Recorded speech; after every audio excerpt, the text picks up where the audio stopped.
Arakan army ने कब्जा कर लिया है या कैप्चर कर लिया है बांग्लादेश के सेंट मार्टिन आइलैंड को। ये वही सेंट मार्टिन आइलैंड है जिसके कारण अमेरिका ने हसीना को अपदस्थ कराया। इसमें तो कोई शक नहीं कि आपके लिए मुश्किल वक्त आने वाला है। ट्रंप साहब आने वाले हैं।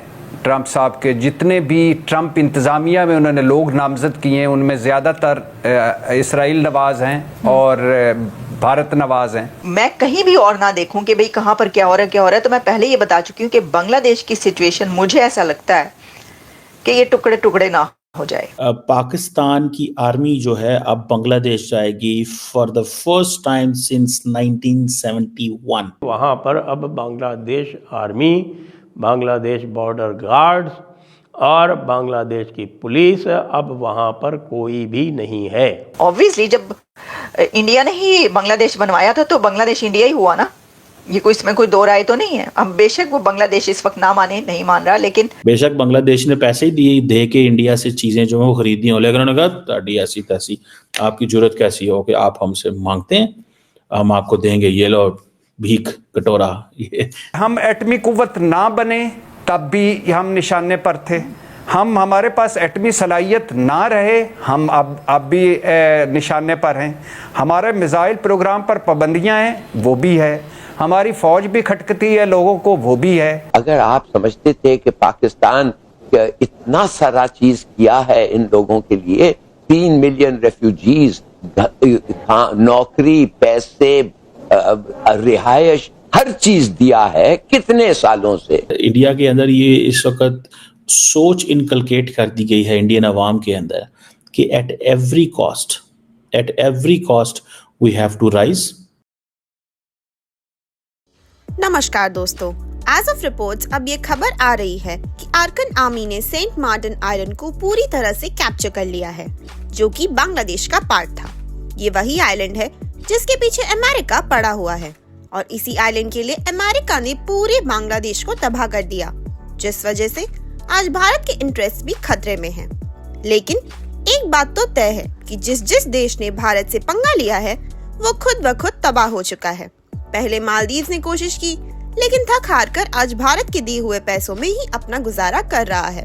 वैसे ही बांग्लादेश, जो भारत को कल तक बड़ी बड़ी आंखें दिखा रहा था, वो आज चावल के लिए भारत के पैर पकड़ रहा है। लेकिन अकड़ इनकी अभी भी नहीं टूटी है, क्योंकि आज भी बांग्लादेश से कई ऐसी वीडियोस आ रही हैं जहां हिंदुओं को मारा जा रहा है। इसी टॉपिक पर चलिए आगे पाकिस्तानी मीडिया का रिएक्शन देखते हैं। वीडियो को लाइक और चैनल को सब्सक्राइब कर लें। मैं कहीं भी और ना देखूं कि भाई कहाँ पर क्या हो रहा है तो मैं पहले ये बता चुकी हूँ कि बांग्लादेश की सिचुएशन मुझे ऐसा लगता है कि ये टुकड़े टुकड़े ना हो जाए। यानी इसके ऊपर अगर हम ज़्यादा टुकड़े ना कहें तो चंद टुकड़े तो मुझे लगता है कि वो पहले एक बांग्लादेश बना था, एक टुकड़ा, तो अब ये जो एक टुकड़ा है ये कहीं मज़ीद टुकड़ों में तकसीम ना हो जाए, ऐसा महसूस हो रहा है मुझे। क्योंकि देखिए वहाँ पर ना अब एक ताकत नहीं रही, अब जो ताकत का तवाज़ुन है वो भी एक तरफ नहीं रहा। वहाँ पर कई ताकतें इस वक्त काम कर रही हैं। वो तो ना कि एक जगह है, जैसे कि नेपाल के बारे में कहा जाता है कि कई ताकतें वहाँ पर काम करती रहती हैं, लेकिन जो इस वक्त बांग्लादेश की सिचुएशन है हसीना के जाने के बाद, अब वो भी एक ऐसी हालत बन चुकी है। वैसे तो उसके अंदर ये वो कह रहे हैं कि इलेक्शन का कोई टाइम फ्रेम भी दिया है मोहम्मद यूनुस साहब ने कि जी ये जो है मेरा ख्याल है कि 1 साल कर दिया है, आगे बढ़ा दिया या जो भी है। तो इसमें जो वोटिंग एज है वो भी कम की गई है, 17 ईयर्स कह रहे हैं कि इजाज़त दी जाए और ये किया जाए, कानून बनाया जाए कि इतनी एज के लोग भी वहाँ पर वोट डाल सकते हैं। बच्चों से ही ना कहीं वोट डलवा दे। मैं तो ये सोच रही थी ऐसा ना कहे 13 साल के बच्चे जो हैं वो भी वोट दे सकते हैं। लेकिन सेंट मार्टिन आइलैंड के अराकान आर्मी के कब्ज़े में चले जाने का अर्थ ये है कि अब अमेरिका के पास बांग्लादेश को प्रॉप अप करने का कोई इंसेंटिव नहीं है। यदि कल ट्रंप भाईजान भी आते और उनको Saint Martin island Bangladesh offer करता तो फिर वो ये सोच सकते थे कि हाँ भाई ये सेंट मार्टिन आइलैंड तो हमारे लिए सामरिक महत्व की चीज़ है, तो इस पर हम सोच विचार करें। लेकिन अब तो वो उनके हाथ में ही नहीं हो, तो अराकान आर्मी के हाथ में चला गया। अराकान आर्मी ने उसके ऊपर क्लेम कर रखा है और अब फिजिकल पोजेशन भी कर लिया। अब क्या करेंगे? भारत के लिए तो ये बड़ी अच्छी खबर है। बड़ी अच्छी खबर इसलिए है कि भारत भी इनसे कह सकता है कि यार दूर रहो, ये हमारा एरिया है, दिस इज़ माई लेक, और जो तुमको यहाँ पर कुछ चाहिए या चाइना को काउंटर करना है तो हमसे बात करो, हम कर लेंगे। तुम यहाँ सेंट मार्टिन आइलैंड पे मत घुसो। सेंट मार्टिन आइलैंड में यहाँ पे बहुत जंगी मामला है, बहुत दिक्कत है।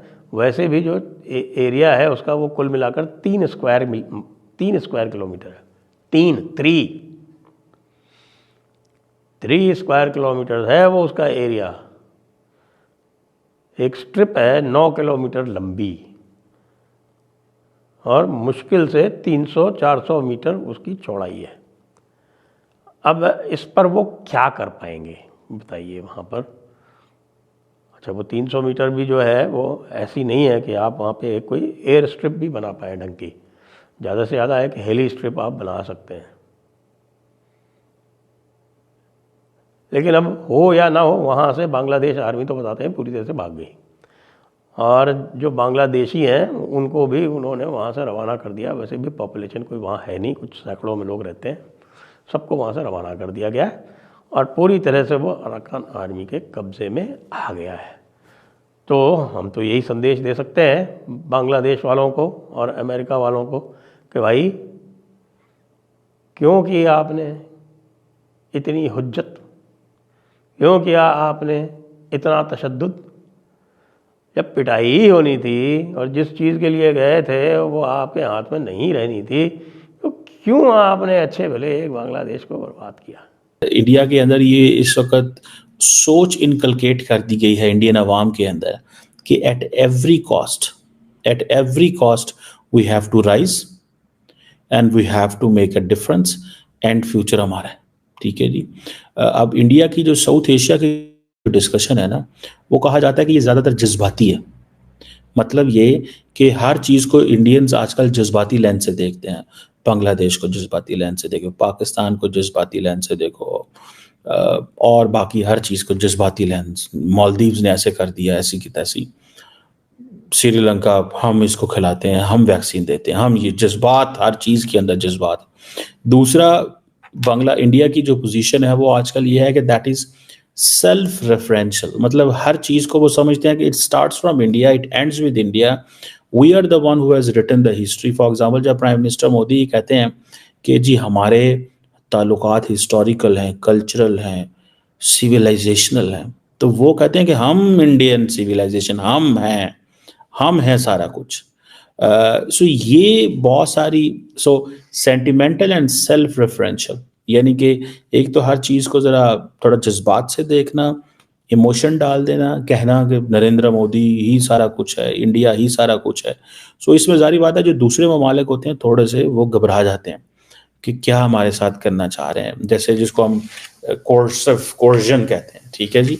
सो जो मालदीव्स के साथ करेंगे ऐसी की तैसी, ये क्या खाते हैं हमसे, बांग्लादेशी हमसे क्या चावल लेता है, भीख मांगता है चावल की। हालांकि बांग्लादेशी पर हमें पैसे ही देते हैं, बेशक बांग्लादेश ने पैसे ही दे के इंडिया से चीज़ें जो है वो खरीदी हों, लेकिन उन्होंने कहा ताड़ी ऐसी तैसी, आपकी जरूरत कैसी हो कि आप हमसे मांगते हैं, हम आपको देंगे, ये लो भीख कटोरा। ये एक वहाँ पे ये this is a discourse, this is a section of Indian society, a section of India has this discourse. और ये basically it's a sort of गुस्सा, ये एक एंगर है। और एंगर ये है कि we couldn't do what we wanted to do in past, we have been mistreated, we have been not properly engaged, managed, मतलब, and we are unbeatable। ठीक है जी, हमें आप बीट नहीं कर सकते, हमें आप ऐसा कुछ नहीं कर सकते हमारे साथ। मतलब दे आर लाइक कि भाई हम ही हैं सारा कुछ।